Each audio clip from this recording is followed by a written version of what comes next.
Hey there, Superboy fans. Tom here, and we're here with another Season 5 episode. I'm here with another writer who wrote the brilliant Metallo episode, Chris Jacobsen. Hey guys.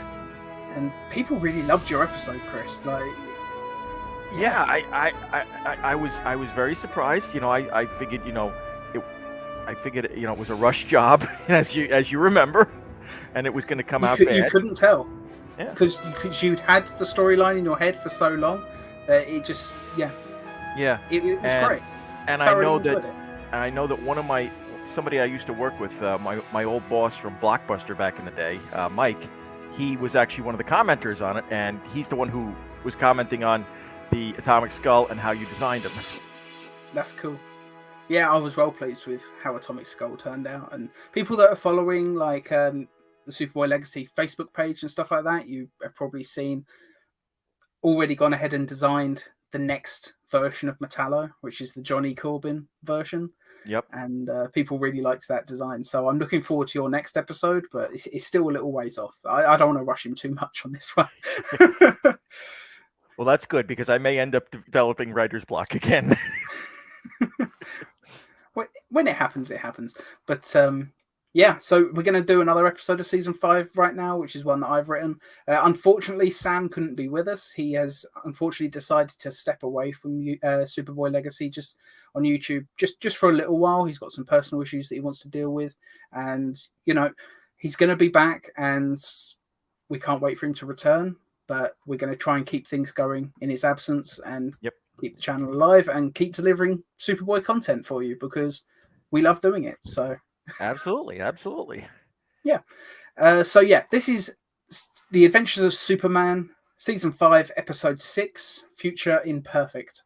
And this episode, it is Episode 6. If anyone's wondering if you've missed an episode, well, the last one was a two-parter, if you remember. So that was Episode 4 and 5. Right. But yeah, this is Episode 6. And it's a Mixer's Pitlick story. Ooh. Without meaning to spoil it, but you've already seen the poster image that I've already put up on the screen at this point, so it's not a huge spoiler. Yep. But Future Imperfect, a nice little Star Trek Next Generation reference there. Yep. But and there may be some other Star Trek references in the episode itself. Well, Tom, we're geeks, so we're gonna reference stuff. Oh, I'm gonna reference Star Trek every chance I get.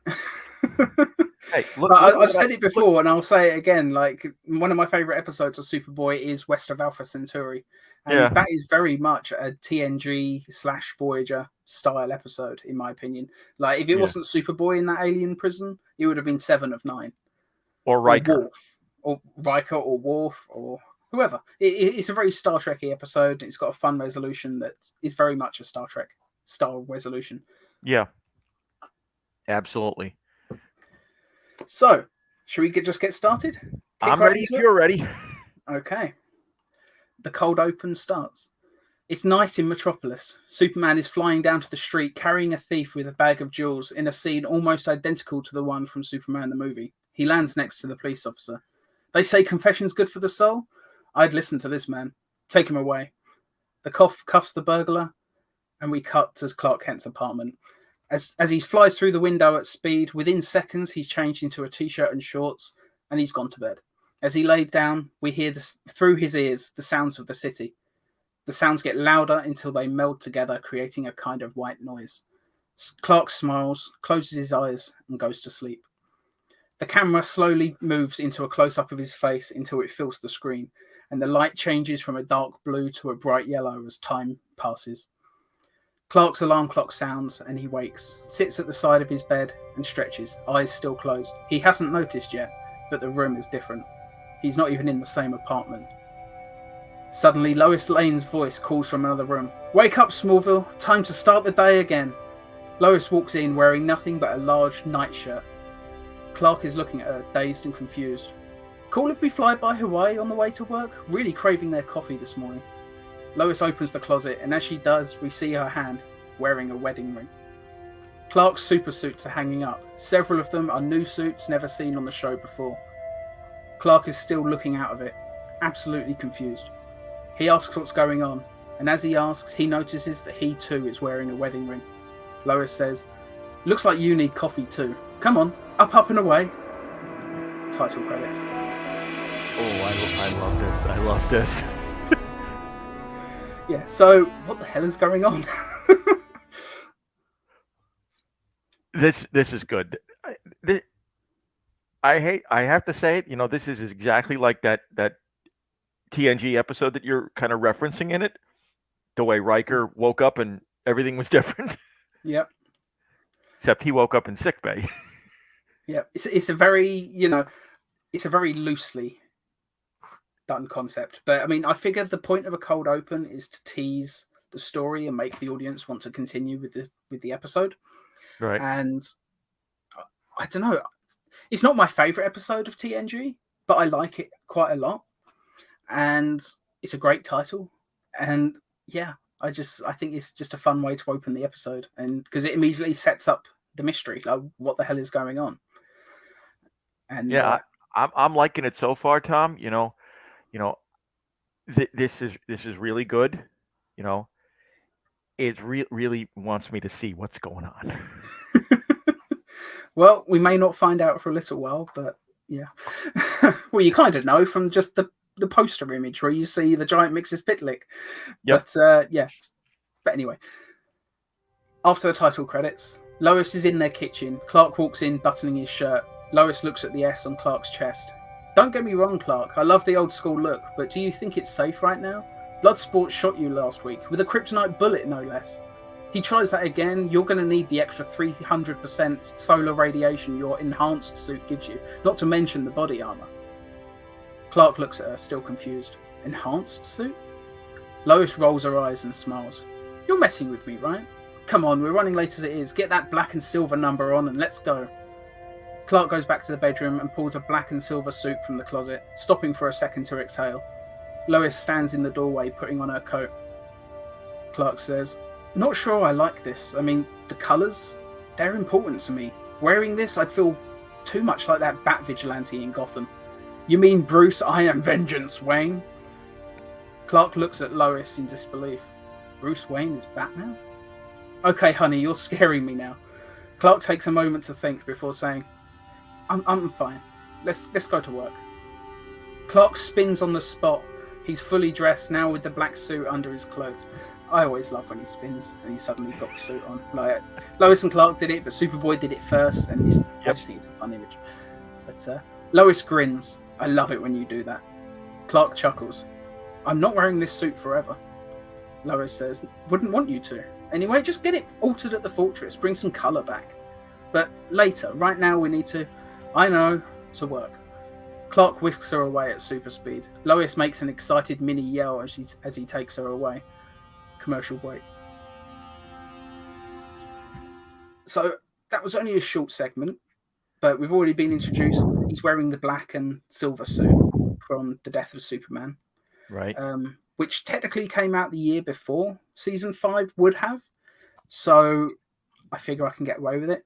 Yeah. It's got the extra solar power, like gives him the extra energy, which is the whole point of wearing that suit in the comic, was so he could regenerate his power level. Right. But yeah, he's doing it for a different reason. And the Bloodsport reference is obviously a reference to in John Burns' early run. Yeah, I'm loving that. I'm loving that. You know how I am about John Burns' run.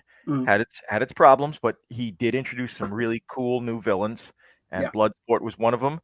Yeah, played very well by Idris Elba in the Suicide Squad. I must admit, when I was writing this episode, the Suicide Squad had just come out on streaming, so it was fresh in my memory. But it reminded me of how much I liked that original comic. There's a really great page where he's holding a gun to someone, like a hostage's head, and it's all like shot-wise, it's almost mirroring Batman versus Superman when the terrorist guy is holding a gun to Lois Lane, except in this version, he super speeds forward and raises the gun above his head. Yep. So I think it's a much better way of handling that situation. But I like Bloodsport. He's an interesting character, and I was so glad to see Idris Elba play him. I think it's just perfect casting. Yeah, absolutely. But should we move on? Absolutely. Okay. Interior Daily Planet newsroom. As Lois and Clark enter, drinking coffee, they see a banner hanging from the ceiling with "Congratulations, Perry" written on it. It's being taken down by Jimmy. People all over the newsroom are clearing away the remnants of last night's party.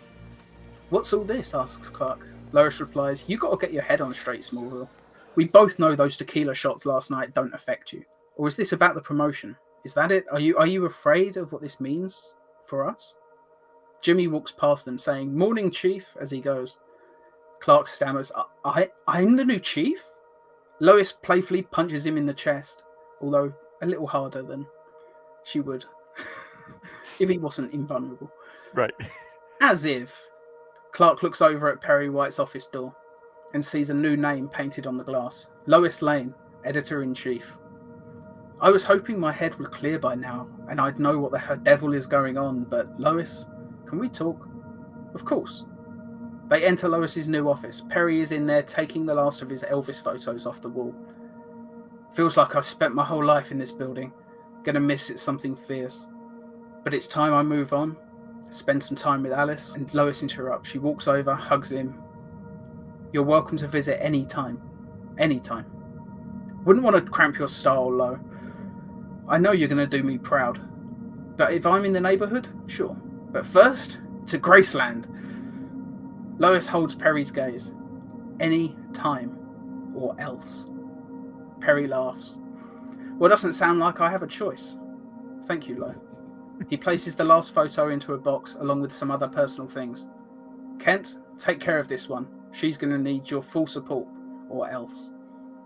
Now Clark laughs. Of course, Chief. Always.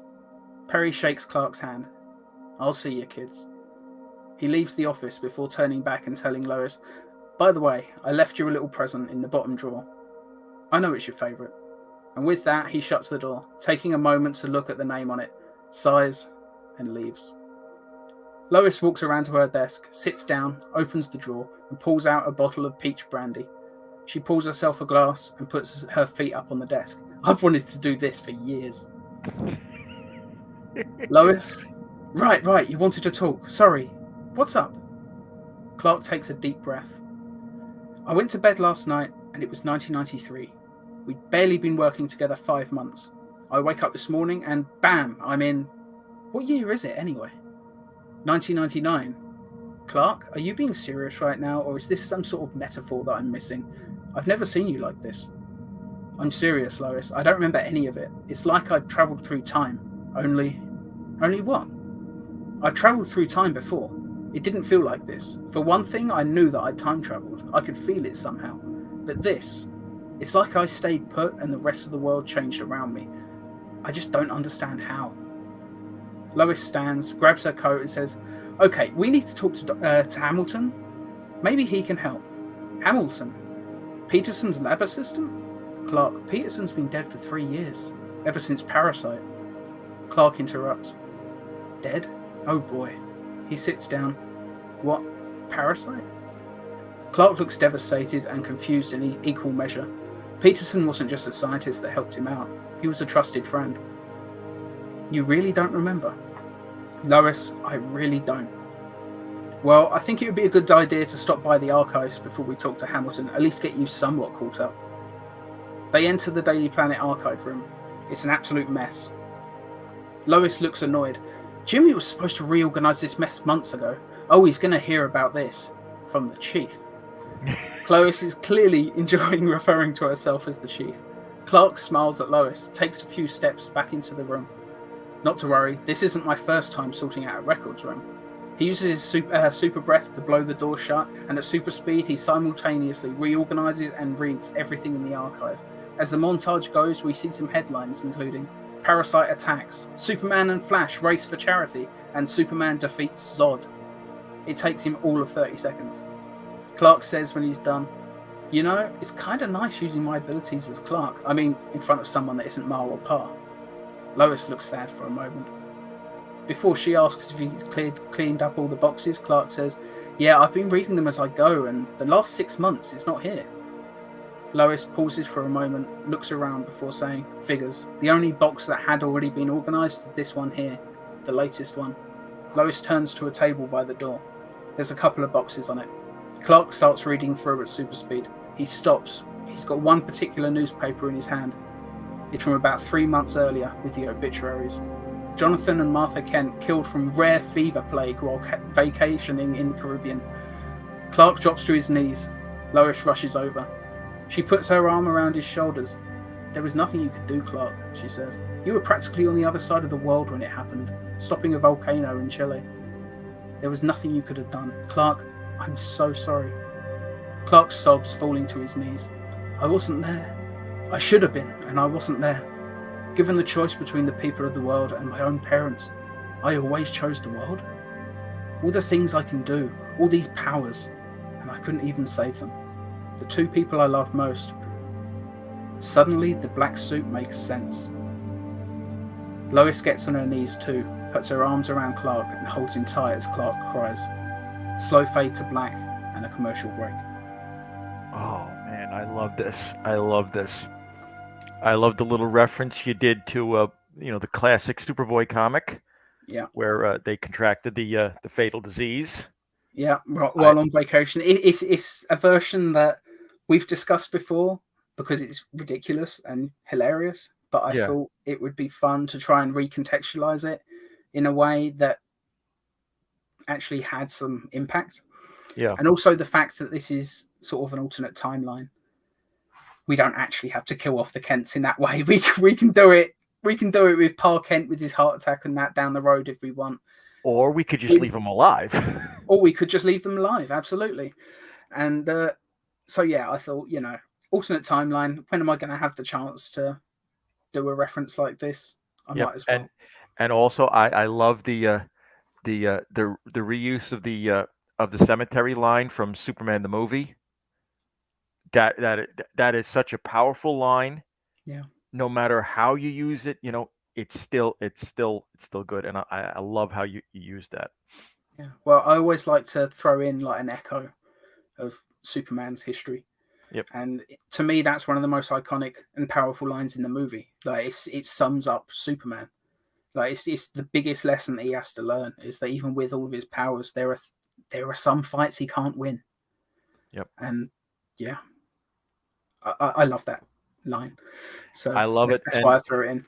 And I love some of the headlines that you stop on. Like parasite attacks or Superman and Flash charity race. Yep.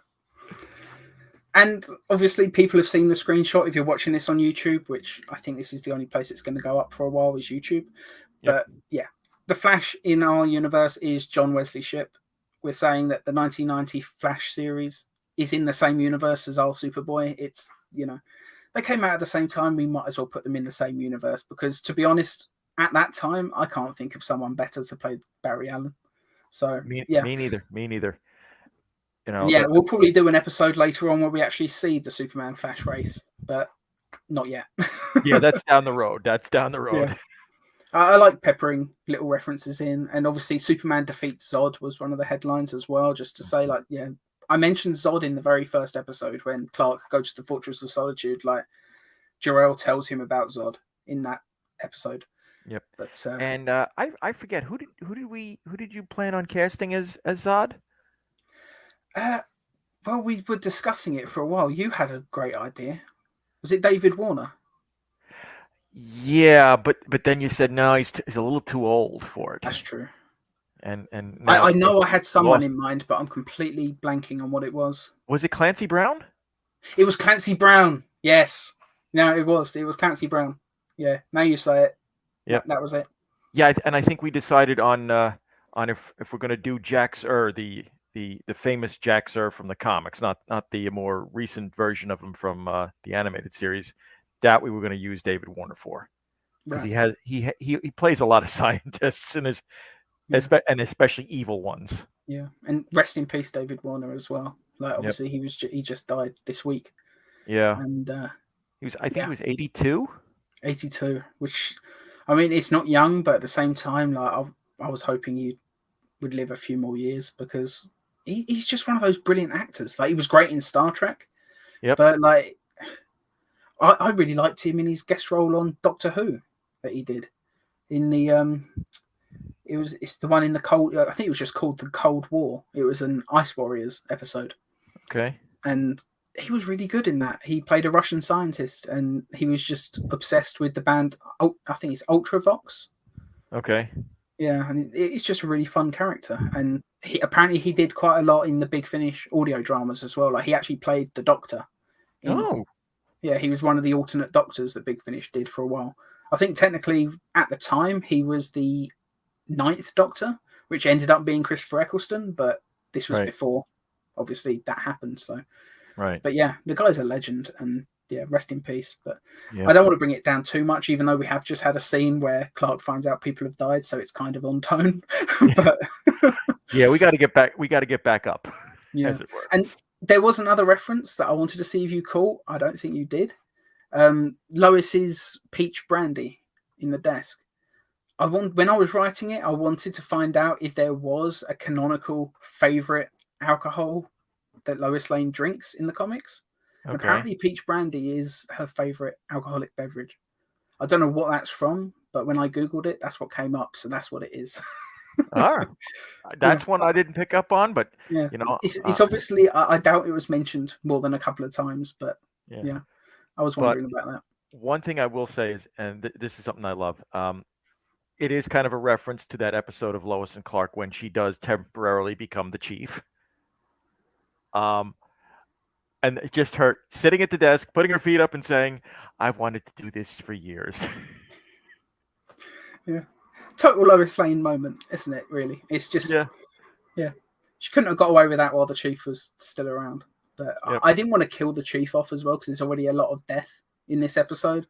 Yeah. I just thought it'd be nice to have him retired and go off and visit Graceland with Alice.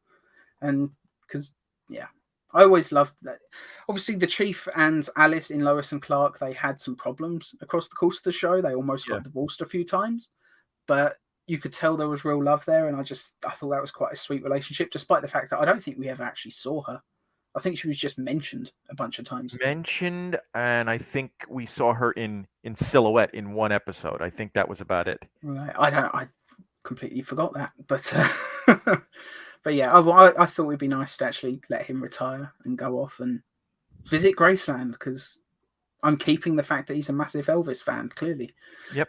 Because I think that's one of the best things that Lois and Clark did with the character. I think, I love the fact that the chief is a huge Elvis fan, and it replaces Great Caesar's ghost with great shades of Elvis. Yeah, as great of a line as Great Caesar's ghost is, you wouldn't think of somebody in the 90s still saying that. Although I may still have him say it occasionally in the future, just because. To hell with it. I mean, when the very first scene with Tyler Hoechlin in Supergirl, when he played Superman, he was the Clark Kent scene. He was on the phone to the chief, and he says at one point, "But you do still say Great Caesar's ghost," which is a bit of a throwback. And he's like, "No, I know we're not talking about you," and it's just just really great. Yeah. Yep. So I think we can get away with it. But anyway, should we move on? Absolutely. Cool. Exterior Star Labs. Lois and Clark are exiting a taxi. Clark tells Lois he's quickly going to change before entering. Lois tells him not to worry. Hamilton already knows Clark's secret. He's known since shortly after Peterson died. They walk into the building and find the office marked Professor Emil Hamilton. A scene of Clark explaining to Hamilton, played by Dwight Schultz, aka Barclay from Star Trek The Next Generation and Voyager. Clark tells him exactly what's been going on, how he woke up, all the things he's learned, all the time travel, like how time travel seems to have worked, and his feeling that it doesn't actually feel like time travel to him. Like it feels to him like the world has changed around him as he slept. Hamilton runs some tests and tells him he's glad he came to him.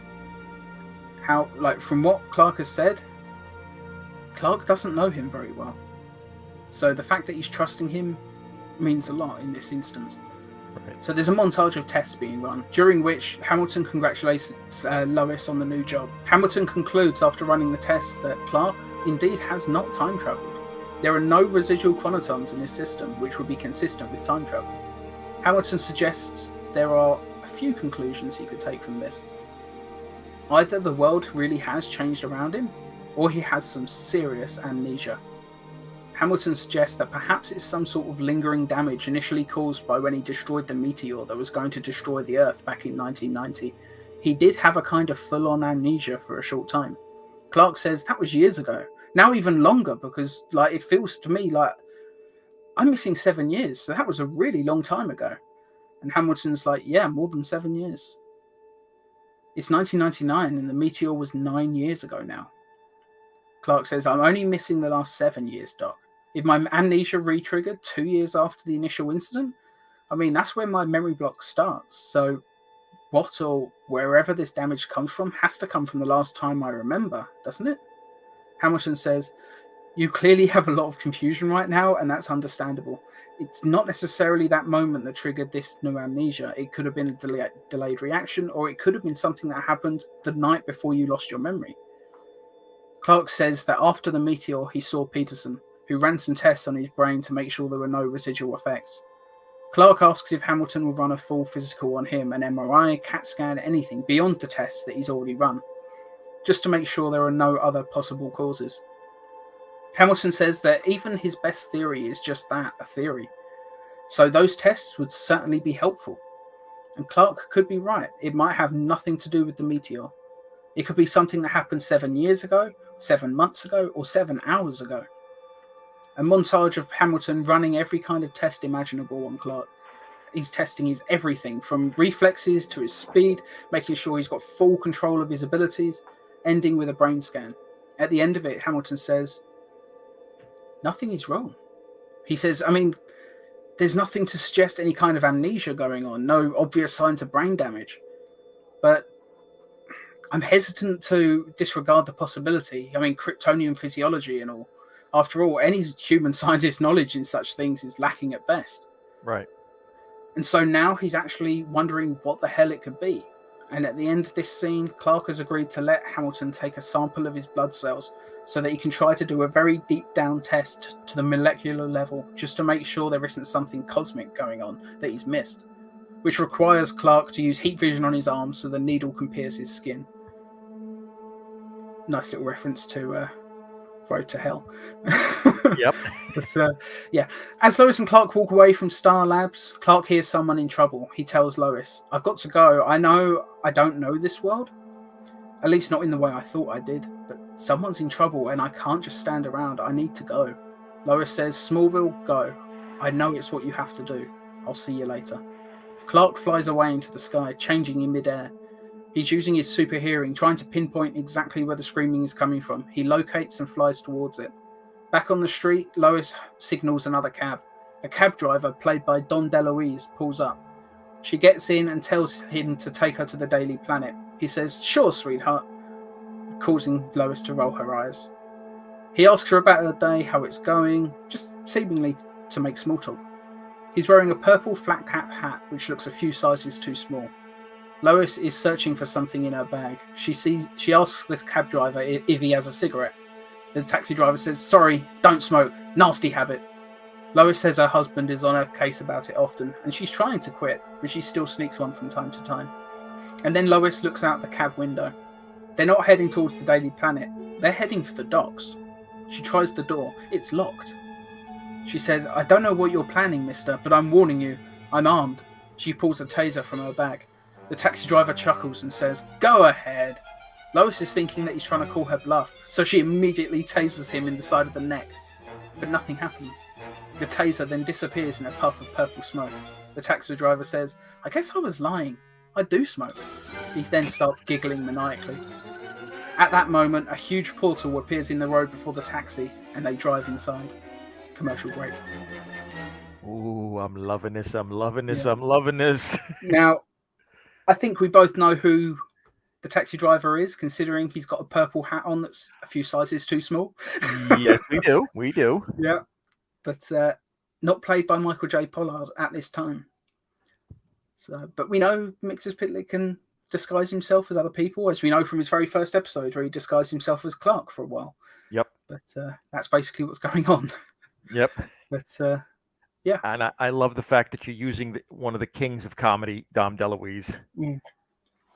I mean, I was watching, before I wrote this episode, I was watching Stargate SG-1, and there's an episode called Ergo, Right. And he plays a sort of a character that's got a very, I mean, he's not just like Mixus Pidlick. He's just got a very similar sort of tone, if that makes sense. Like he's Yeah, very doesn't he switch bodies with Daniel in that episode?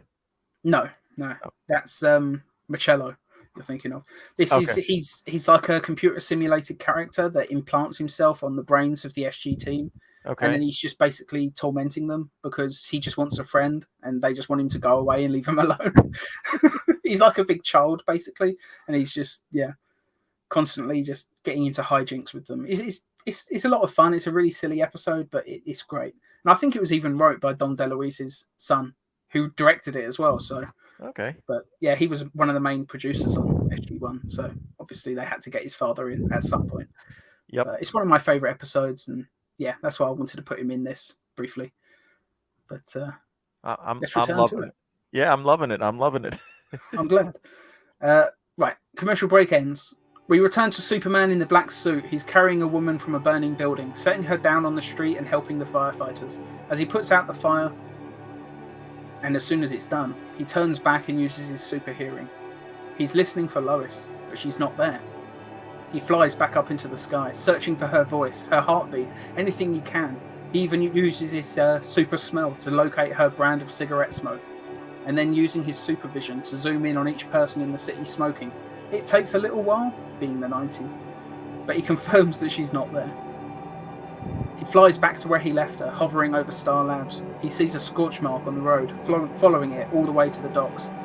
He sees that it's leading to a wide purplish glow which fades a second later. He lands back on the road. There's a man there, selling newspapers, dressed as a 1950s paperboy, or newsie, with a purple news hat, played again by Don DeLuise.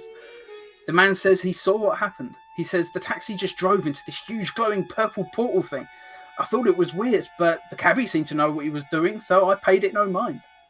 Clark asks if he recognised who was driving the cab or remembers the license plate number. The man says no.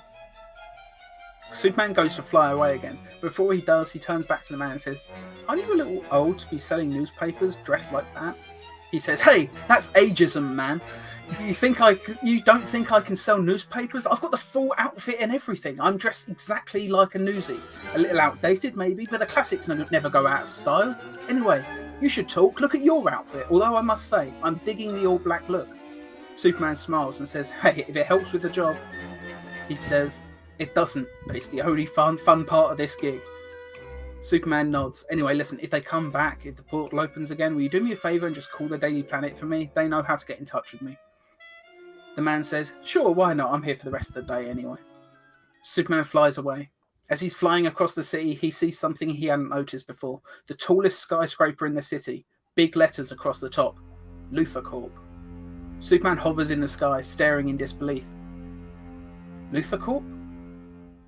He sees a balcony on the top floor and flies up to it. Lex Luthor is sitting at the desk. "Luthor, is this your doing? Did you do this?" Luthor turns around. He says sarcastically, "What, Superman? No, this has nothing to do with me. Just my name on the building. Why on earth would you think this has anything to do with me?" Superman says, "You know what I'm talking about." Lex looks puzzled. "And just out of curiosity, what exactly are we talking about? Because to be honest, I'm a little lost in this conversation. Not an easy feat considering my genius." Superman storms in. "If you've done this to me, so help you." Superman then turns around to leave, trying to stop himself before he gets too angry. Luthor calls out, "Does this mean we're not friends anymore? Should I cancel our Thursday golf?" Before he leaves, Superman turns his head, looks at Luthor and says, "Keep dreaming, Luthor." As he goes to fly away again slowly, Luthor calls out again, "Oh, so it's amnesia then?" Superman turns back at super speed and rushes up to Luthor's face. "How do you know I have amnesia?" "Our Thursday golf. We do it every week. Don't tell me you forgot." "You're a sick man, Luthor. I'm not doing anything with you, but I'll be watching." He flies away. Luthor immediately tries to call Lois Lane. No answer. He calls Emil Hamilton. He answers. Superman is listening. Luthor tells Emil there's something seriously wrong with Superman. He says, "It's like he thinks we're enemies or something." Hamilton says, "Well, you were for many years." Lex says, "Yeah, but we've not been for many more since then." Hamilton says, "Between you and me, I'm not sure you were ever really friends, Luthor. You know people still don't trust you, right?" Luthor says, They will. Eventually they'll know that this whole goody-goody thing isn't an act. I really have changed, Doc. Hamilton asks, referring to yourself as goody-goody certainly doesn't help. You sound sarcastic. Anyway, when are you going to let me take a look at that brain of yours, Luther? If this cure for evil that you keep talking about all these years is real, why won't you let me scan your brain? If it's real, I'll be able to tell, and I'll confirm it for everyone. Luther tells him that if trust has to be verified, it's not trust. That's why I refuse. Luther hangs up. Clark flies away. He's hovering above the city, listening with his super hearing. He's almost spinning in place as he listens everywhere and to everything. He's trying to find a discrepancy, something to suggest that the world he's living in isn't real. He can't believe it. He thinks it must be a trick, an illusion of some kind, and that gives him an idea. He flies to the Fortress of Solitude. Inside, he speaks to activate Jor-El's hologram, but Jor-El doesn't appear. Instead, it's his mother, Lara. Her hologram takes Jor-El's place. She asks, "What's wrong, my son?" Commercial break. Ooh, I'm loving this. I'm loving this. I'm loving this. So yeah, I tried my hardest to capture Sherman Howard's Lex Luthor voice, and yeah, it was a fun scene to write, just because I thought, how fun would it be just to have Lex? He's supposedly a good guy, but he's still just as smarmy as ever, and I just thought it's a fun way to write the scene, and yeah. But I enjoyed writing that scene. I like the line that he has with Hamilton, where he says, "If trust has to be verified, it's not trust." Yeah, which is a very Lex Luthor thing to say, but it's also just good, solid reason. It's true. But yeah, it was a fun scene, and the fact that you then, like, Superman then basically confirms with his super hearing from outside that, wait, Lex might actually be telling the truth here.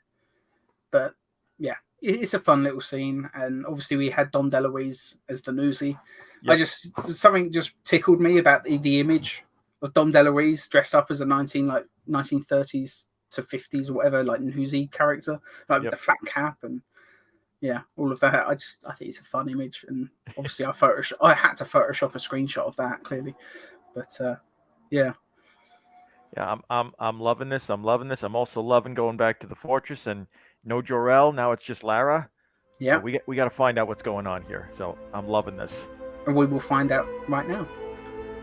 Superman is in the fortress. He asks what happened to Jor-El's hologram. She pauses before saying, "You appear to be suffering from some kind of amnesia. You asked about your father's hologram, but his sun crystal was destroyed by Zod last year. Luckily, I'm more than sufficient as a backup." Clark says, "If I'd known that you were both here, that I could have spoken to both of you, I always would have." She smiles and says, "You're definitely my son, but we've had this conversation before." Clark asks why she wasn't made available to him until Zod. She says she was a backup. Running multiple sun crystals simultaneously would have been a huge drain on power. The heat given off by it would have been detectable by satellite, and we can't have that. Clark says, "I have a friend on Earth. He's a scientist, but he died. And now his old lab assistant has taken over. He's a good guy. Hamilton, I know. And he's running tests to see why I'm missing 6 years of my life, but human technology just doesn't cut it. I think there's something else going on. Would you scan me?" "Of course, my son. But I warn you, this is going to hurt." Suddenly, a beam of green light appears from the sky over the Fortress of Solitude. Clark falls to his knees in pain. Lara apologizes, but says that the kryptonite is the only way to truly pierce the cells of his body and get the full picture. "If there's something happening to you on a cellular level, this is the only way for sure to know what it is. Talk to me, son. Tell me what you've been feeling since your apparent memory loss." Clark says, struggling to get the words out over the pain, "I feel like I've been tricked, and this whole thing is an illusion of some kind." A holographic readout showing Clark's cells is projected. As she zooms in further and further to each individual cell, she zooms in far past what the human beings believe to be the smallest parts of the cell, past subatomic, to a level unheard of in human science. Further and further still, inside there are tiny specks of gold energy, glistening like tiny suns. Each one is wearing a small purple bowler hat. Clark sees them on the projector. He tells her to shut down the beam. He knows who is behind this now. He flies away into the sky. As he's flying back towards Metropolis, he hears a massive boom. a nuclear bomb. Metropolis is vaporized. He screams at the top of his voice, "Mixus Pitlick! Got a marshmallow? I always crave one when I see fire." The taxi driver Lois was with and the newspaper salesman Clark spoke to both appear and they merge together. It's Tom DeLuise in a tiny purple hat. Wait, I forgot. He makes a marshmallow on a stick appear in his hand, flies towards the mushroom cloud and comes back, the marshmallow blackened. He eats it, remarking, tastes like tumours. The stick disappears. Well, Clarky boy, you figured it out. For a minute there, I was really getting bored. I mean, you wake up 6 years into the future and the first thing you do is go to work at a newspaper, yawn, as if that's boring enough. You then went to a science lab, double yawn. So you could run tests, triple yawn. I mean, slap me, I'm falling asleep over here. Really, is this investigative journalism stuff, fun to you? I mean, come on, Clarky boy, when did you get so boring? Clark stares in disbelief and responds, "Well, I'm sorry I wasn't exciting enough for you. What would you have done in my situation?" "Well, you have time travel abilities. When you fly fast enough to break the light barrier, maybe I would have just tried to go back in time 6 years. Something, you know? That's what I was hoping you'd do anyway." Superman asks, "And what would happen if I did?" "Well, you would have been trapped in the time stream forever, but don't worry, I would let you out. You should know, however, there's only one way out of the untempered time stream. Into the fifth dimension, of course." Still trying to get me to come to the fifth dimension. Why? To teach people how to be super? You're getting old, Mixie. Anyway, why do you look so different? Is this some weird part of your aging process? Mixie makes a mirror appear and looks at himself. "Oh, sorry, almost forgot," before he turns back into Michael J. Pollard. Mixie responds, "What, you think my real form is a little old man in a remarkably stylish hat? I can be whatever I want to be, Soupster. Get bored of one body? Boom, another." As Mixie says boom, he briefly turns from Michael Pollard back into Don DeLuise, and then he turns into John Newton's Clark Kent for a moment, and then John Delancey as Judge Q in Star Trek Next Generation. And then back to Pollard, saying boom each time he changes. The final boom also created a second nuclear explosion in Metropolis. "I can be whatever I want to be, and I'm not going home this time, Soupy boy. I'm going to stay here forever. So there." Superman flies towards Mixie and grabs him. "You're not going anywhere at all, not until you fix what you just did to Metropolis." Mixie blinks out of existence for a moment before appearing behind Superman. "Oh, come on, it was a joke." "It's not a joke, it's a massacre." "Ugh, fine." Mixie clicks his fingers and Metropolis is restored. Mixie asks if he's even worked out what happened yet. "Do you still think you travelled in time today?" Clark says, "No, that much is obvious. I haven't travelled in time. You have changed things. Now why don't you explain to me why?" Where's the fun in that? Superman realises he's not getting anywhere with Mixie by being angry, so he tries a different tactic. "Alright, well, at least give me some sort of clue. Some way to fix this, to get you to leave." "You know how to get rid of me. Just get me to say my name backwards." "See, I don't think that's going to work, because you wouldn't offer up that information so easily." Mixie says, "Maybe it's a double bluff. Maybe it would work. Wanna try?" Superman stares him down, his patience wearing thin. "Anyway, yeah, it probably wouldn't work, because I'm onto your tricks, Soupy.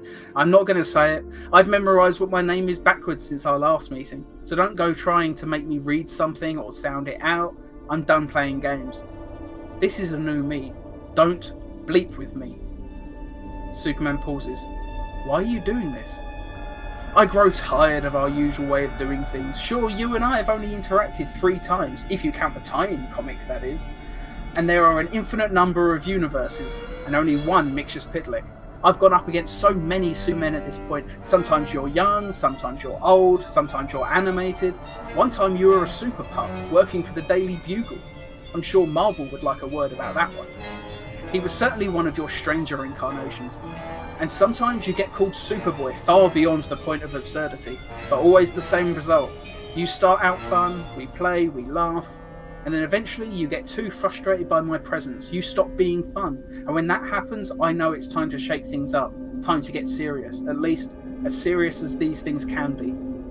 I'm tired of waiting for you to stop being fun. This time, I'm taking control of the narrative. This time you can't win. The game is rigged. So rigged that even when I tell you the game is rigged, there's still nothing you can do about it." If you insist on taking life so seriously, why not oblige? Mixie turns from threatening to smiling, waves and cheerily says, bye-bye. Mixture's Pitlick disappears. Metropolis is back at least. Clark looks for Lois. She's still not there. Commercial break. Oh, I'm liking the sinister edge to Mixie. Yeah, and he's getting very meta. One fifth dimension and an infinite multiverse of Superman. So he's interacted with all of them. Super friends, everything Super from pup. comics. Super pup. Like he's making out. He's had adventures with. Sometimes he's young, sometimes he's old. Which I in my head I'm thinking that's the Ron Ely Superman, or possibly George Reeves or whoever. But yeah. I'm liking the fact that you referenced the tie-in comic. Yeah. Well, I was tempted just to say that they'd only interacted twice.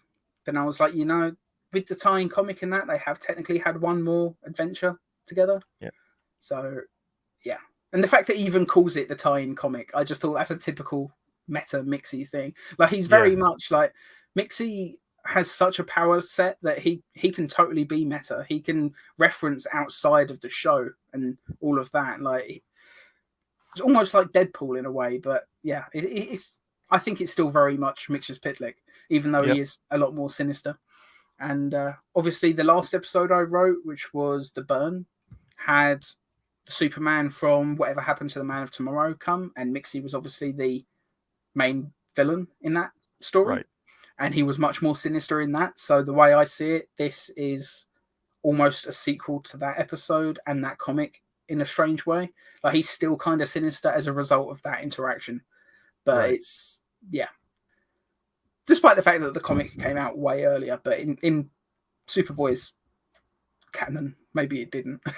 Yep. But I just think it's a fun. I was trying to think of a new way to tell a Mixture's Pitlick story, and I thought this is going to be a fun way to do it.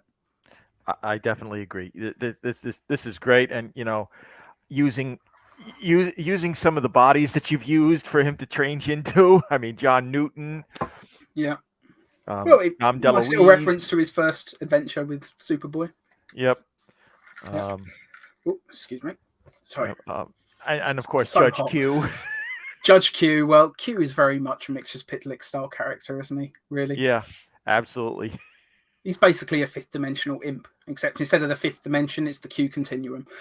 But we're saying in this, maybe Q is Mixture's Pitlick. Who knows? Might be fun to do a crossover with Star Trek at some point in the future. That could be fun. Superboy gets beamed up to the Star Trek Enterprise. Yep. Or gets trapped in the Delta Quadrant and is had to be saved by Voyager or something. I don't know. Yep. I'm definitely loving this. This is great. Wow, it's just a fun one. Like, writing Mixie's monologue, like, I can't tell you how many times I rewrote that just to get it perfect. And I do know you. I do remember that you reached out to me and said, "Does this work? Does this work?" And that was I think that was an early version as well. Like, you gave me a few brilliant tips. Like you said, because at that time I only did have it say that they interacted twice, and you said, well, 3 times if you count the top tie-in comic. So that immediately went into it. So I was like, yes, that's great. I'm writing that in, and I'm going to make Mixie like joke about it. But you gave me quite a few little tips about that thing. Yep. But the Super Pup reference I just thought would be funny. Like, if anyone's going to reference Super Pup, it's going to be Mixture's Pitlick. Yep. And as well, the fact that instead of the Daily Planet, he works for the Daily Bugle. I thought it would be fun if he even references outside of the DC universe and says, I'm sure Marvel would like a word. Yep. Although I think Super Pup came out before Spider-Man, so maybe...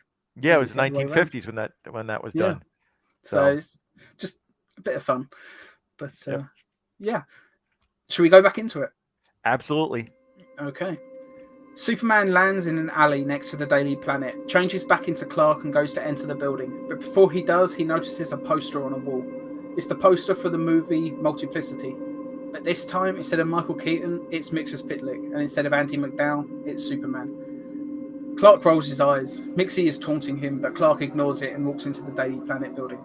Now, I'm cheating a little bit because Multiplicity came out 3 years after this episode supposedly aired, but Sorry, it's an episode set in the future, so I'm breaking my own rule a little bit with that one. Yeah. But Yep. to hell with it. when people can see the poster on screen right now, once I'd photoshopped that together, there was no way I was going to remove that joke. I think it's just a funny image. But anyway, he's in the Daily Planet. There are now metal detector-looking archways in the entrance lobby of the Daily Planet. Police in riot gear with automatic rifles are standing next to them. This annoys Clark more than the poster outside. He mutters, "Damned imp." Clark steps through the archway. Sirens immediately start to sound. Red lights fill the room. An array of green kryptonite energy blasts down from the ceiling. Over the sirens, 2 words keep repeating. Kryptonian detected. In trying to ignore all of Mixie's taunts, Clark didn't see that there's an old wanted poster on the wall. It's clearly been there from some time because it's a little bit battered. It says, Clark Kent / Superman wanted for the murder of Lois Lane. Clark has guns pointed at him. He can see green light glowing from the inside of the barrels of the guns. Get on the ground, now! Clark is on his knees, hands behind his head. A cop in riot gear, clearly the one in charge, walks into the lobby with a kryptonite grenade launcher. They bash Clark over the back of the head, knocking him unconscious. Fade to black. As we fade in, Clark is in a kryptonite cell in the centre of what used to be the Daily Planet newsroom, like a big kryptonite cage. He wakes up shackled to the floor. Red solar radiation lamps fill the room. Clark is powerless. He tries to stand, but the chain is too short. He's kept at kneeling level.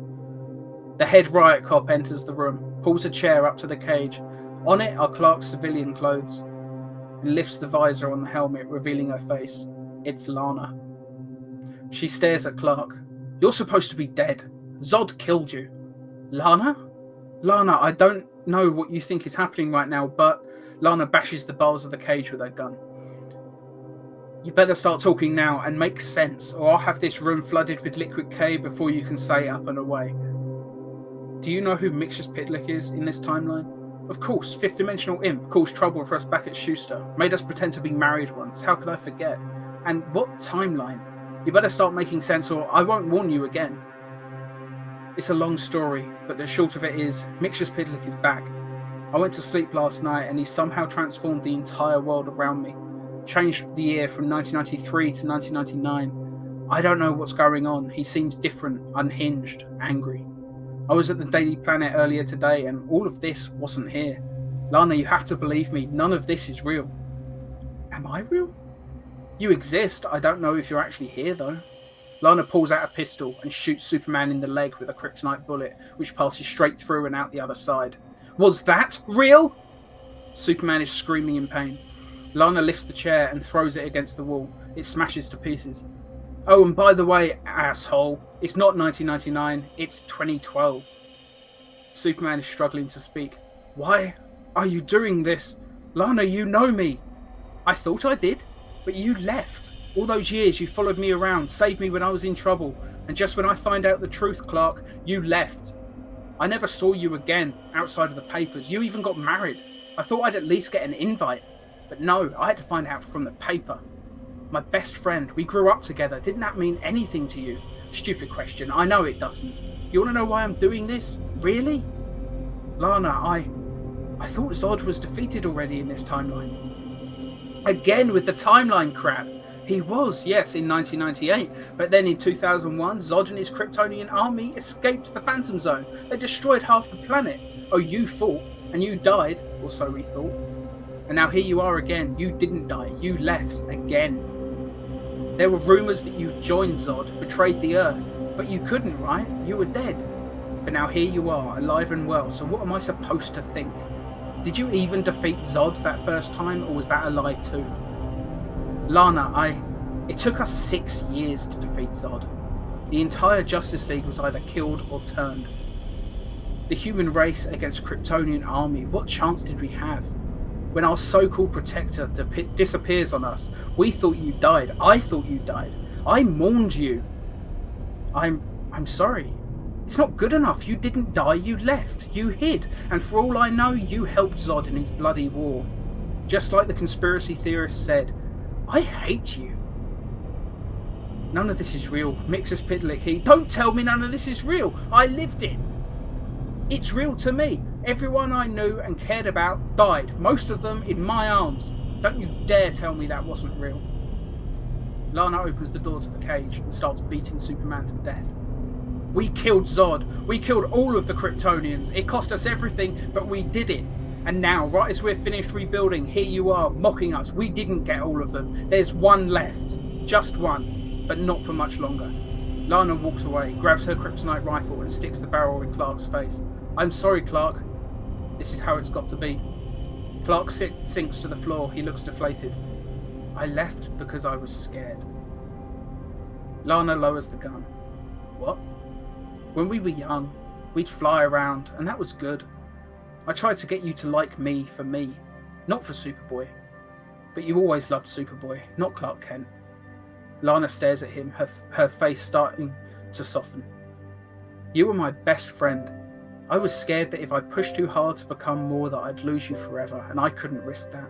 And then later, when you found out the truth for certain with that damn knitting needle, in that moment I was more scared than I've ever been in my life. Because you kept telling me that you loved me, that you'd always loved me. But I knew you hadn't. You loved him. You loved Superboy, not Clark. You are Superboy, man, whatever. Superman is what I can do. Clark Kent is who I am. I couldn't be with you, not knowing if you liked me or him. So what are you telling me, that it's my fault you left? No, not at all. It's mine. I let things go on for too long and too far. I didn't know the damage I was doing. I was scared that if I stayed, I'd only do more harm. I said to you once in the early days at Schuster that you took too many risks. You said that if you didn't take so many risks, you'd have never met Superboy. And Lana, the risks became bigger and more frequent because you knew I'd be there to catch you. And I couldn't keep doing that to you. Not you. You had a whole future. You shouldn't have to constantly look over your shoulder in case some vile nutjob with a gun found out who I was. But more than anything, Lana, I loved you too much to stay. Lana has a tear running down her cheek. I was willing to take those risks. I wasn't. Maybe I was wrong. No, I know that I was wrong. But I've gone up against so many villainous foes and kept my cool. But when I thought of you, I was a coward.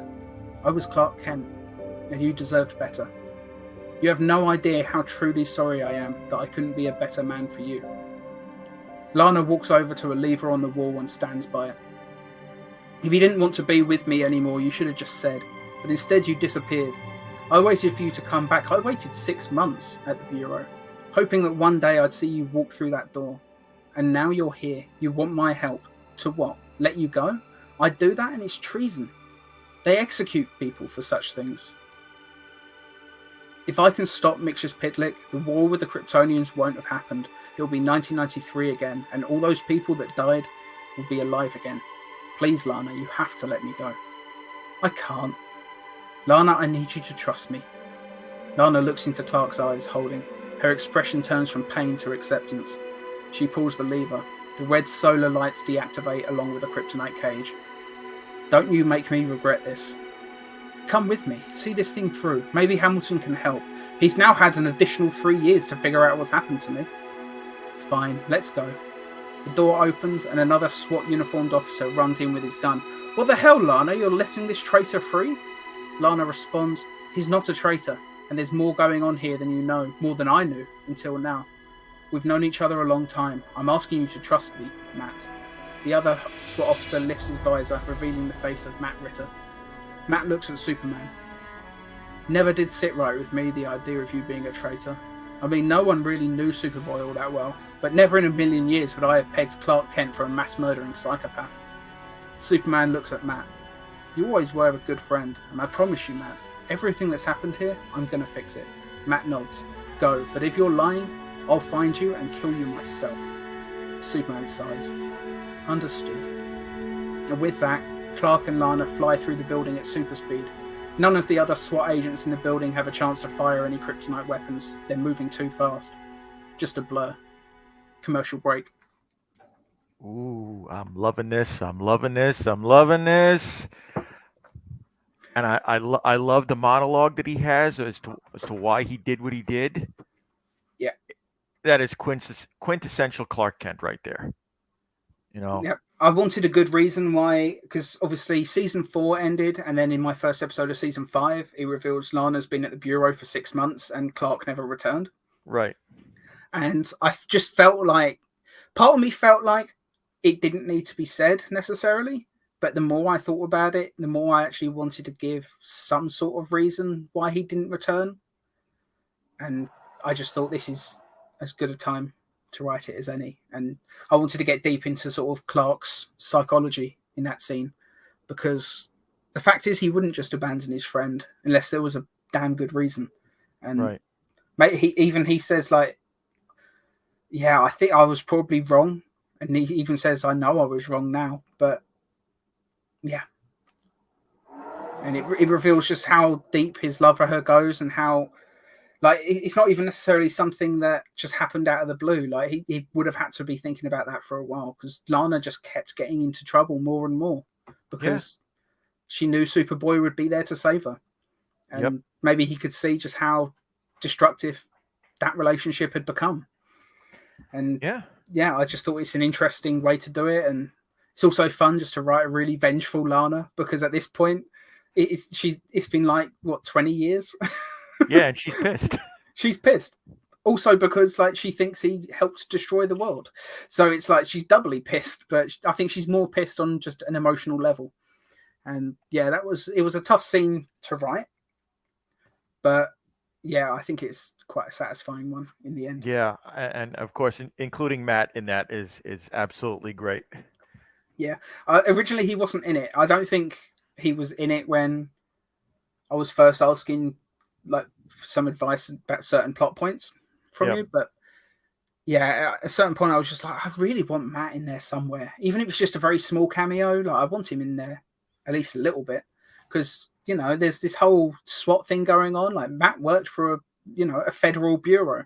Like, you know, it's like the alien version of the FBI type thing. So I figured he would be there. Right. If Lana's there, there's a good chance Matt would be there as well. But so it's only a small cameo, but I really wanted to get him in there somewhere. I'm loving it. I'm loving it. This is so good. I appreciate that. This is easily my favorite episode that I've written so far, but I think you can tell that just from how out there this episode is. Like, I'm not holding back with this episode. Yeah. But let's move on. Yep. Landing outside Star Labs, which is now boarded up and covered in graffiti, Lana says, doesn't look like anyone has been working here for a long time. Clark uses his X-ray vision. No, he's here. Cut to the inside of the Star Labs basement laboratory. Hamilton, now with a huge dirty beard, is hard at work synthesizing a chemical which is constantly shifting its color from black to white and back again. An alarm sounds. Hamilton checks the CCTV feed and sees Superman and Lana walking through the derelict halls and approaching the basement door. Hamilton grabs a kryptonite gun and stands at the bottom of the stairs, pointing it towards the door. As the door opens, he fires, and Lana is shot in the gut. Superman falls to his knees, screaming, "What have you done?" Hamilton tries to reload, but Superman is too quick for him. He holds him up against the wall, eyes glowing with anger. Hamilton pleads for his life. Superman says, "We came for your help." Hamilton sobs, tells Superman that he saw that he'd disappeared on TV all those years ago, feared dead, and then news reports kept coming in that he was spotted fighting alongside Zod's army. He thought Superman was here to kill him. Superman, seeing the sorry state that Hamilton is in, lets go of him. Superman, fighting back tears, asks Hamilton if he remembers him coming to see him in 1999. Hamilton's eyes open wide. Now he understands. So it's true. None of this is real, Superman finishes. Hamilton rushes over to his desk. He frantically shouts back towards Superman, manic and excited. He didn't stop testing, even after he thought Superman had died, just in case it was important. He presses a button on his chemical synthesizer. The black-white shifting liquid feeds into a vial and takes it over to Superman. "This is important. Remember how I had your blood? Well, during the Kryptonian War, I kept studying it, just in case it could be used to make a weapon. And it did, just not against you. Some of the Resistance got a hold of Kryptonian scanning tech, and that's when I saw the little purple hats. After that, I knew what was going on. I've read the file on Mixpitlick, and I made this. Took me another 3 years and some help from Dr. Danielle Lynn, but your timing couldn't have been better. He looks towards Lana, laying on the stairs, watching him, in pain, but hiding it well. I mean, maybe a little better. I call it bizarro fluid, okay? He grabs the device from his shelf. It's brilliant, really. I mean, obviously it wasn't all from your blood. I had to improvise, but it wasn't exactly easy, considering the state of the world at the time. But if you put the vial in here and activate the device, it will vaporize the fluid, and anyone breathing it will fall into a kind of bizarro state. Everything they see or hear will be reversed, or anything they say. Superman takes the device, says he knows what to do, and that this nightmare will be over soon. Superman walks over to Lana and holds her hand. I'm sorry for all the hurt I've caused, truly. But if this works, I can send Mixer-Spitlick home, and all of this should be reversed. It will be 1993 again, and maybe this time I'll get things right. Lana smiles through her pain. I know you will. Lana lifts the bottom of her top, revealing that the gunshot in her gut has already healed over. Superman looks shocked. How? How do you think we defeated Zod and his army? We found a new kind of kryptonite. Does nothing to you, but makes humans super. Though not super enough, it still hurts like hell. Superman takes a moment to collect his thoughts. Mixer-Spitlick couldn't have come up with all these details himself, though. Because why would he do that? A whole new shared history. The time that's gone by really has for all of you. And if he's not fully in control, I know what I have to do. Superman smiles, stands, and tells her he has to go. Lana responds, I wouldn't dream of stopping you. Superman stands, tucks the vial into a pocket in his cape, and turns to Hamilton. Hamilton, thank you. See you in the future. You mean the past? Superman smiles, clearly thinking carefully, before running up the stairs and out of the lab. Hamilton chuckles as Superman leaves. Exterior, the sky. Superman flies to the Fortress of Solitude. Inside, he calls out to Lara's hologram. She appears and asks where he'd been. He tells her there isn't time to explain, but he has a plan and he needs her help. Fade to white. Text on screen, 12 hours later. Superman is still in his fortress. Lara says, "Fifth dimensional energy detected." "Where?" "Here," says the voice of Michael J. Pollard. Mixer-Spitlick appears in the fortress in a puff of purple smoke. Mixie asks if Superman has learnt the lesson that he's been trying to impart, which according to him is, don't take life so seriously. Superman looks confused. "Who are you? How did you find my fortress?" Mixie looks puzzled. "What do you mean, who am I? After all the work I put into this, I pulled elements from your past and future to make this work. What's gone wrong?" Superman falls to the ground. Lara says as a fog rolls in quickly, "He doesn't remember you. Something has happened to his memory. He's forgetting everything. And the fortress is breaking down. Please, are you a friend of my son? Can you help him remember?" Mixie splutters, Please, you have to make him remember. Please, just maybe if you tell him who you are." Superman splutters, "Please. Kill Jacobsen." As he says it, the fog in the room shifts black. Mixer-Spitlick shouts, "On! No!" As he starts to fade out of existence, the bizarro fluid in its gaseous form has worked. As he starts to fade from existence, Superman says, "Oh, and thanks for the extra 13 years. Hamilton couldn't have done it without you. Isn't it funny? You actually gave me the tools and the time to defeat you. And all because you just couldn't stop yourself from messing with me just that little bit more." Mixie stares daggers at Superman as he finally fades out, muttering, "Till next time." Superman is on the ground. He blinks out of existence. He was never actually there. It was a holographic decoy. Cut to Superman in the sky above the fortress, flying away. He's on his way back to Metropolis with a Kryptonian headband on his head, which he was using to broadcast the hologram. As Superman removes it, he goes to put it into a pocket inside his cape. As he looks, the walls of the fortress fall to the ground, but instead of crashing, the edges of reality fold into itself. Inception/Doctor Strange mirror dimension style. Superman watches as Metropolis itself does the same. The world is glowing brighter and brighter until nothing remains but pure light. Clark is in his bedroom, in his apartment in 1993. He did it. He's right back to the beginning. Kryptonian headband still in his hand. He puts it on. "Lara? Son?" Jor-El's voice asks. "Oh, I was wondering if any of that was real." Jor-El says, "One moment." Then Lara's voice speaks to Clark. I remember it too, son. I remember it too. Let's try this all again, shall we? I love you, Mum. I love you, Cal. Your father and I both. Clark puts the headband away, changes into his classic red and blues, and then his street clothes. He walks to his phone, dials a number. It rings. A woman's voice answers. Clark says, Hi, Lana. Credits. Oh, I love this. I love this. Yeah, it's always hard to think of a way to trick Mxyzptlk into saying his name. So I thought, Bizarro Fluid. I was watching Superman and Lois season 2, and I was like, the idea of Bizarro speaking backwards is interesting. Maybe there's some way to do that. And yeah, I had Hamilton make something Yep. Yeah. And it worked. It worked. This is so great, and I love how Mixie just got so pissed and then just said, "Till next time." Yeah. So yeah, season 6, he'll be back. It's going to be difficult to think of another story though, because I threw everything I had into this one. Well, maybe the next one we'll write together, and I can help you come up with something really cool. Yeah, definitely, that'll be fun. But yeah, it's just. Yeah, I think it's just a fun way to do it, and I liked the idea that Mixie was only defeated because he couldn't help messing with Clark just that little bit more and moving time forward another 12 years, which gave him just enough time to find a solution. Yep. And yeah, it's just I think a lot of the time Mixie ends up getting defeated by his own impishness.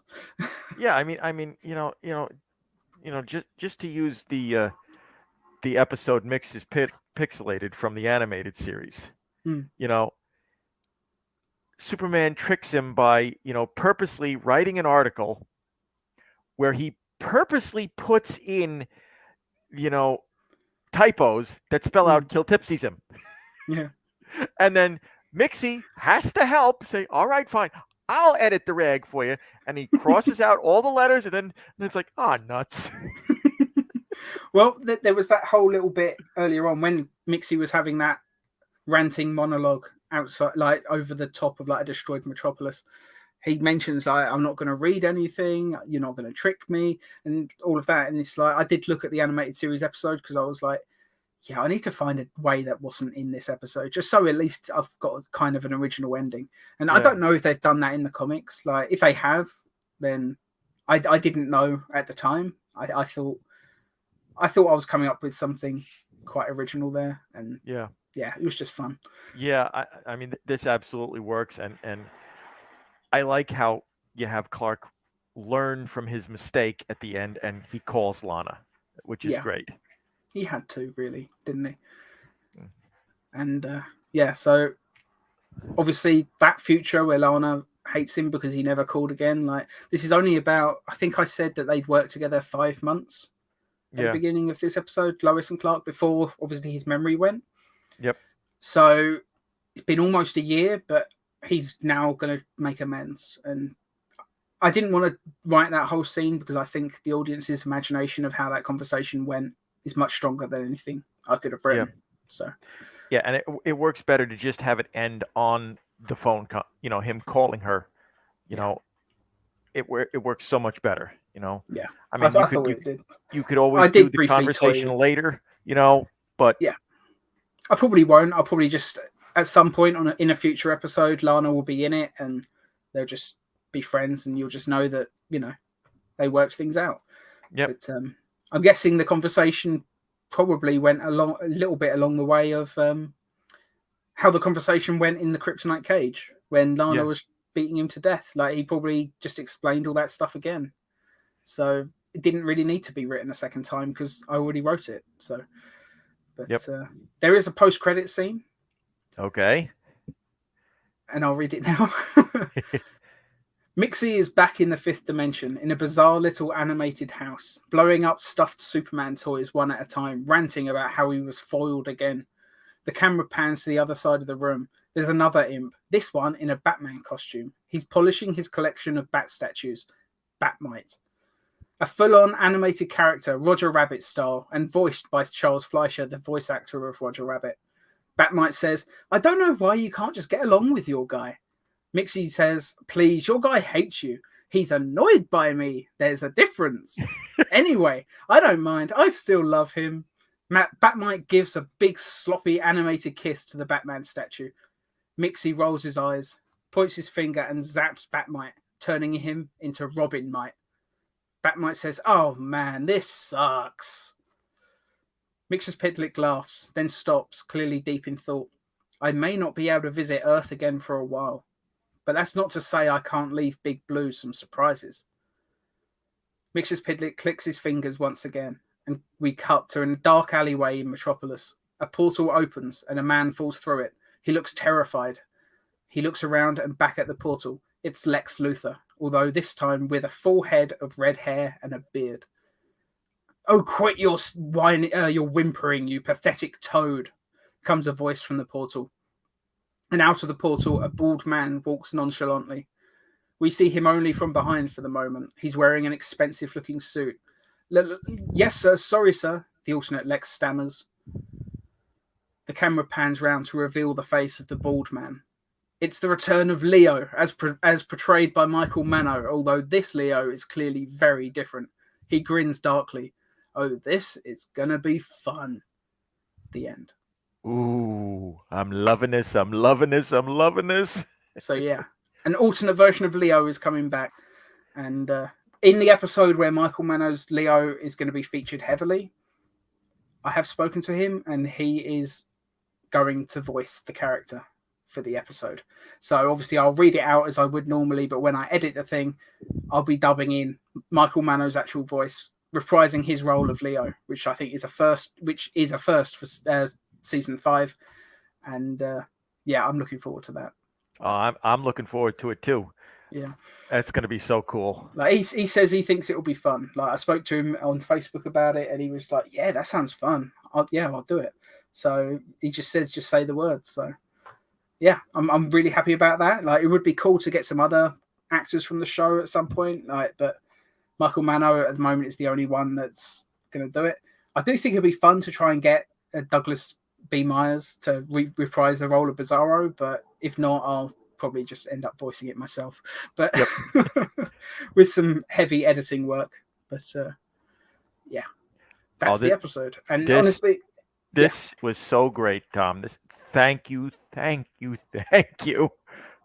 mean, I see the few spots where I gave you a little pointers, and they came out so well. Yeah. You know, you're a huge help with that because yeah, there were a few bits like we said earlier, a few bits here and there that I was just like, does this sound right, or is there any? Do you think how can I improve this? Because there were moments throughout that I was just like, it doesn't quite feel right. Yeah, but you gave me some pointers on where to take it, and obviously I did it, and yeah, it feels right now. So yep, yeah, I'm really happy with this one. I hope the audience enjoyed my reading of it, because yeah, I think I'm most proud of this episode of any of them that I've written so far, because yeah, all I have to say on this, Tom, is kudos. This was so great. I mean, you know, my Metallo episode was great. Yours was even better than my Metallo episode, and I'm just putting that out there. I can't say that myself. I really loved your Metallo episode, but I appreciate I think the reason why my Metallo episode was so loved by everybody who watched it is, first off, your screenshots, you know, of like the atomic skull. You know, second, it was me trying to imitate. Yeah, it's harder for me to imitate the voices because obviously it's hard to lose the British accent. Yep. Like I flubbed a line a little bit. I don't know if I've kept it in, but yeah, there's one bit where someone calls someone else an asshole. It's like you can tell that I'm not used to saying asshole. Right. I'm used to saying arsehole, but it doesn't quite work for an American character, so I had to change it. But yeah, so it's weird. It's trying to give a performance, because obviously when we read this stuff out, like as you did with Metallo, we are trying to give a performance. We're not voice actors clearly, but we're doing our best. Like we're doing our best, and yeah, it's just weird that all the characters are British. Well, they're not British. They're just read by somebody who is. Yeah. Which is yeah. But I mean, I did just finish listening to a Star Trek audiobook and that was read by an American, and Picard had an American accent in it. Yeah. And Chief O'Brien had an American accent in it, which is so wrong on so many levels. Yeah. But yeah, it happens. Yeah. What can we do? But I appreciate you listening to it. I'm glad you enjoyed it so much, because honestly, this one has been in the works for a long time. And I think, I can't remember how long ago it was. Let me bring it up quickly and just see how long ago the last season 5 episode came out. 3 months. Yeah. And I think I just finished writing this one, or the first draft of this one, when we recorded that 3 months ago. So the past 3 months, I've just been writing and rewriting, and I've made a lot of changes in that time. And yeah, it's just been, it's been one I've been anxious to get out there for a while. Yeah, I'm looking forward to actually watching the episode once it's up, just so I can see all your screenshots. Because I know you teased one for me when Mixie is talking about all the different Supermen he's battled. Yeah, I showed you the multiverse one. Yeah. I think I showed you. What was the other one? There were a few I've shown you, I think, but I can't remember which one specifically. But yeah. But no, it's. I'm just glad it's out. Like, it's out there, because this story's been living in my head rent-free for the past 3 months. Now that it's out, I can start focusing on the next one. Yep. Which, depending on how we go about it, we're either going to do Vartox next. Right. And in fact, we probably will do Vartox next, which is going to be the first of the episodes that we actually write together on stream. Well, not on stream, but, we're going to write it together on the thing. We're going to both come in, nothing's written so far, and we're just going to break the story, and we're going to come up with all of it and write it together. Right. In a video, which is a different format for season 5, but I think it's going to be fun. Yeah. And after that is either going to be Metallo The Next Generation, which is your one. Yep. But if that one's not ready in time, it'll probably be, and this is big tease, one called Roads of Steel and Rage, which is another Roads Not Taken style episode. And that is the episode, obviously, that's going to deal with this alternate version of Leo. So that's going to be interesting. Yep. But yeah. I'm looking forward to everything that we do, going forward. I'm especially looking forward to us, introducing, such a classic character like Vartox. Yeah, Vartox is one of my favorite characters. He's super under appreciated. Let's see if I've got the issue here. Ah, yes. First appearance of Vartox. Yeah, we're adapting that guy. Yeah. With his ridiculous costume, but I have altered it to make it less ridiculous. Yes. And I think you should tell everybody who you envision as Vartox for the episode. Well, originally I was going to have Sean Connery, but he's a bit too old in 1993. Plus, he would also have broken the budget at the time if they had done the show. Yeah, definitely. But so instead, because we need a guy with a mustache who looks vaguely like this, we're going to have Edward James Olmos, who most people probably know from Battlestar Galactica. And what was that show that you watched him in? A much earlier show? That was Miami Vice. That's it. I've never watched Miami Vice, so I don't know. But I only watched him a couple of episodes. That was about it, because Friday nights here in the U.S., and especially in our house, we only had the one TV. So it's whatever my brother and sister wanted to watch. So if I was still up at the time, which, Friday nights, no school the next day. I was up a little bit, and then they were watching what they wanted. So yeah, fair enough. But it's just one of those shows that was never really on in my house. I think it's impossible not to have heard of Miami Vice, even if it's just the movie that came out 10 years ago. Was it Colin Farrell in that one? I forget. Colin Farrell and I believe Jamie Foxx. Right. I never actually saw that movie, but it's just one of those things. It's big in pop culture. But I also obviously know Edward James almost from the season he did of Dexter, which is one of my favorite shows. Yep. And so yeah, it's going to be fun just faking screenshots with him as Vartox in that ridiculous costume. Yep. But yeah, it's going to be a fun one, and we are going to follow the storyline from the comic, but only to a certain point, and then it's gonna shift because there's really no point in writing a season 5 episode if it's just an adaptation. Yeah. I mean, we'll we've got to adapt make certain some elements. changes. Yeah, we'll adapt certain elements, but beyond that, it's going to be our own. Also, we are updating his costume because that original one is a little too. And good luck getting an actor to wear that on screen. Like Sean Connery would have done it in the 70s when he made Zardoz. And in fact, that's what Vartox really is. He's an adaptation visually of Sean Connery as Zardoz. Yeah, clearly someone at DC was a big fan. But it's funny, like Vartox is mostly forgotten these days, but he was in a lot of comics. Like he kept going up against Superman. Like, and it's funny because they were friends. Like they were both heroes of their respective planets, but the writers always found a good reason to have them have a good fight in the middle of the issue. Yeah, and then the best part about it is that Vartox is canonically more powerful than Superman. He's got powers out the ass, that Superman doesn't have. And not even just that, like he's a much more experienced superhero than Superman is. Like he's older, he's been a hero, like the hero of his world for a much longer time. So just his experience alone, makes him quite dangerous against Superman. So it's definitely going to be a fun one to write, and whether that one comes next or Roads of Steel and Rage, or maybe it'll be a whole different episode. Maybe I'll have a sudden idea for an episode, and I'm just like, I've got to get that written down right now. But we'll see. The schedule changes. Yeah, and I wanted to tell everybody that there is something that I am planning to do for season 5, and this is something big. One of my favorite characters from the animated series of the 90s was, of course, Volcana. Okay, I'm not overly familiar with Volcana, which is why you're writing it. Yes, she was such a great character for the show. She had this playful sexual tension with Superman, but she was also dangerous. Voiced by the great Perry Gilpin from Frasier fame. I'm going to bring her into our season 5, because awesome.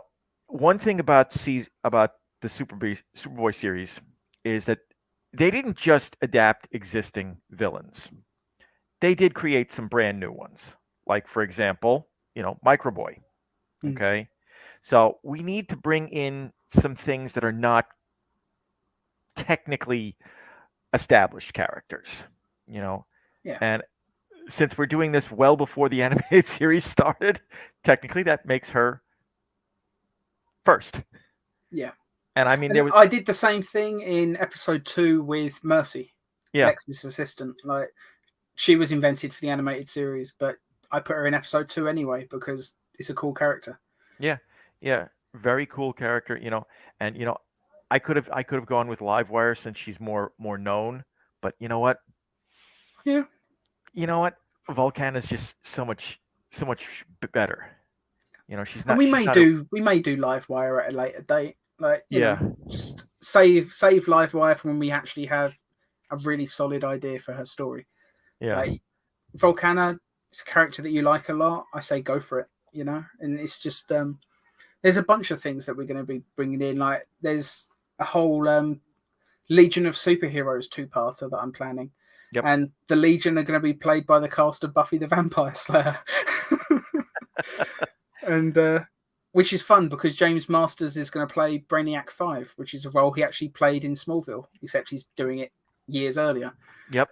And he's even going to have the blonde hair like Spike from Buffy, so that'll be fun. And I'm thinking if we look at the Buffy the Vampire Slayer cast, I mean, obviously Allison Hannigan is going to be Lightning Lass.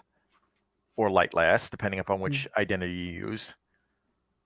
Probably Lightning Lass. I just like the name better. Yeah. Sarah Michelle Gellar, of course, is Saturn Girl.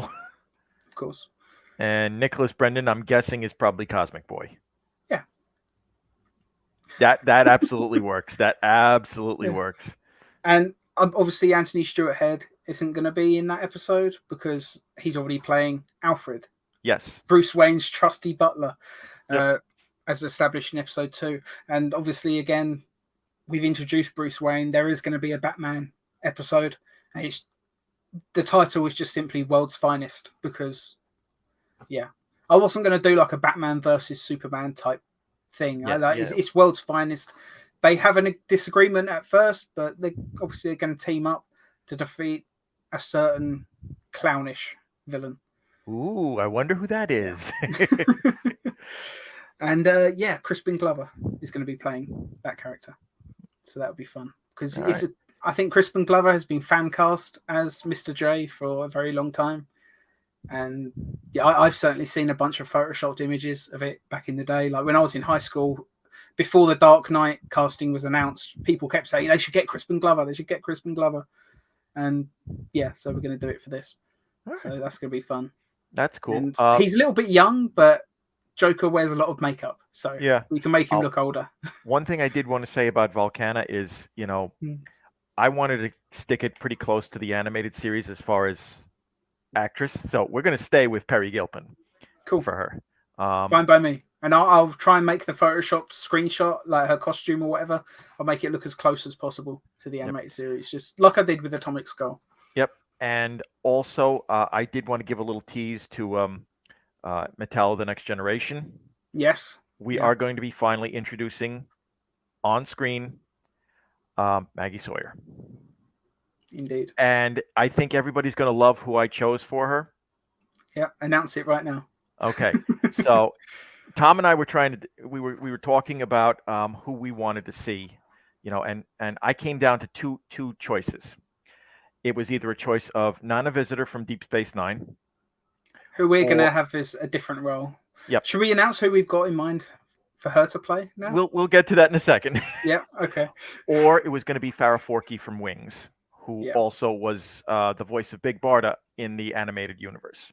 And in Lois and Clark, she played, what was the character's name? Mason Drake. Mason Drake, who was basically the same. It was basically Maggie Sawyer, except not a lesbian, basically. Right. It was the exact same character. Yeah. So, we sat there for a couple of hours and we kept going back and forth as to who would be better. And we've decided on it's going to be Farrah Forkey.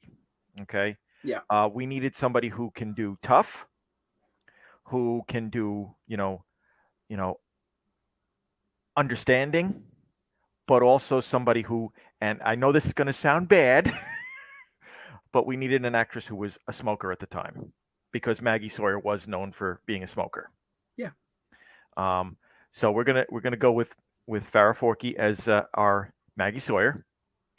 And let's tell everybody. It just made sense though to have her as that character because she basically played it in Lois and Clark, and we've already stolen like a bunch of actors from Lois and Clark and brought them in. Like the second version of Metallo, like Johnny Corbin is Scott Valentine who played the role in Lois and Clark. Like we've got Perry Wright, we've got Terry Hatcher, and Michael Landis. Michael Landis as Jimmy, and it's just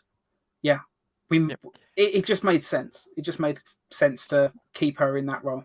Yep. And for those of you who are sitting there on the edge of your seat as to who we're using Nana Visitor for, you want to say it or do you want me to say it? You can say it. All right. We're going to bring in either Ursa or Feora, one of the Phantom Zone villains, and she's going to be. I'm thinking it would probably be Ursa, just because she's more well known. Yeah. But, essentially, Feora and Ursa are the same character. So. Yeah, but Ursa's, Ursa's more well known to pop culture just purely because of the Reeve movies. Yeah, but she's going to be our Phantom Zone villainess. Yes, in the same episode with Clancy Brown as Zod. Yep. And I was thinking we would just get Jack O'Halloran back, maybe. I think he would have done it. He probably would have, but I don't know if at that time, it was almost 20 years since he played the character, and that's true. Yeah. I mean, I wouldn't mind seeing him, like have a walk-on, background character, see him there. Yeah. But we need somebody really big, really, imposing. Yeah. So if any of our fans can think of somebody, yes, if you've got an idea for who should play Non, comment. Let us know. Yeah, you definitely put it in the comments. And then And I after, think we will be adapting what Richard Donner and Jeff Johns wrote when they collaborated in the comics and wrote a few comic stories, which yeah. is that Non was originally a very intelligent scientist, and either it was Jarell's fault or it was like some lab experiment gone wrong, and that's what turned him into sort of a brain dead mute. No, what happened was he was the one who actually figured out that Krypton was going to explode in the comic, and he Jor-El was like an assistant to him, equal partner kind of assistant, and they had said, he said, "I'm going to take this to the council," and Jor-El was like, "I don't think that's a good idea. They're not going to accept it very well," and they lobotomized him because he was. So it's kind of Jarell's fault, but then Jarell would have been lobotomized too, probably. So yeah. So we're gonna, adapt that. Maybe have a little flashback of Non on Krypton, still intelligent, or maybe it will just be a line of dialogue. Who knows? We'll see when we actually come to write that, because it's a ways off. Zod and Non and Ursa and that, I don't even think they're going to be in season 5. I think that's a season 6 premiere episode. I think that's going to be the 2-part season opener for season 6 when we eventually get there. But we're thinking way in advance. Yes, we're thinking like 2 or 3 years ahead. Yeah, because as far as we're concerned, like Superboy lasted 4 years, Superman's going to last 4 years as well, at least. At least. Who knows if we're still going to be doing this all those years into the future? Like, I'm happy just to keep going, because I'm just having so much fun writing these episodes. Because I very much doubt DC Comics is ever actually going to hire me to write a story officially. So this is as close as I can get. So I'm just getting all of my creative ideas out there. Oh, and I almost forgot. We forgot to talk about, the other member of the Special Crimes Unit that's very famous, Dan Turpin. Oh, yes. We came up with a good casting for him, and he will be there in Metallo: The Next Generation. I forget who did we say it was. I forget as well. Wasn't it the guy who played the hitman in Dumb and Dumber? Oh, yes. That Mike Starr, I think his name is. Yeah, because he's got. Wait, is it Mike Starr, or is that the guy that played Homelander? No, that's Anthony Starr. That's Anthony Starr. Yes, yeah. Yeah, but I've been watching The Boys lately, so yeah. For some reason, just then I thought, oh, wait, no, is that Homelander? But no. Yep. But we chose him because at the time, he was known for doing a lot of character parts, a lot of tough guys. Yeah. And and he's great. He's just a really solid actor. Like, I don't think I've seen any performance that he's done where he's not been great. Like, he's great in Ed Wood as the movie producer at the studio that gets really angry with Johnny Depp's character. And he's just great. And Dumb and Dumber, obviously, he's fantastic in. And just that scene when they're making the most annoying sound in the world and he's freaking out. Yes, he's fantastic. He's just one of those really solid character actors that always puts in 110%. Yeah, and great. I have great respect for him. So I'm really glad to. That is kind of a lost art, the character actor. Because without all the character actors, I mean, the movie falls apart. You can't just have the star. Yeah. Because if the star's giving a great performance, then everyone else around him is like acting like utter shit. Like it's the whole movie's gonna be bad. Yep. It's So we've come up with our Dan Turpin, and I kind of teased the character in our first Metallo story. Is this Bruno Mannheim? Yes, and I'm letting it out there. Yep. You guys are gonna love who we've chosen for Bruno Mannheim. He is a great actor. He is a great tough guy actor. He is also known for playing a lot of villains. Yeah. It is the great Robert Davi. Indeed. And it's funny, when you first told me that you'd had that idea, like I was just watching Stargate Atlantis, and it was the season. No, I don't think it was the season finale, but it was like he was in a bunch of episodes early on of that show, and he was just really, really good in it. And I was like, I've just been watching this guy. Yes, perfect. Yep. That's it. I mean, he plays such great bad guys, but he also plays such sympathetic characters too.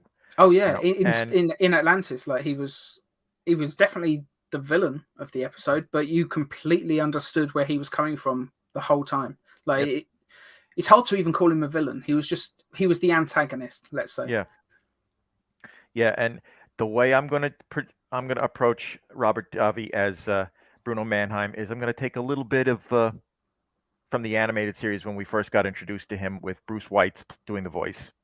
You know, where he says, "I'm a legitimate businessman." Yeah, you got to.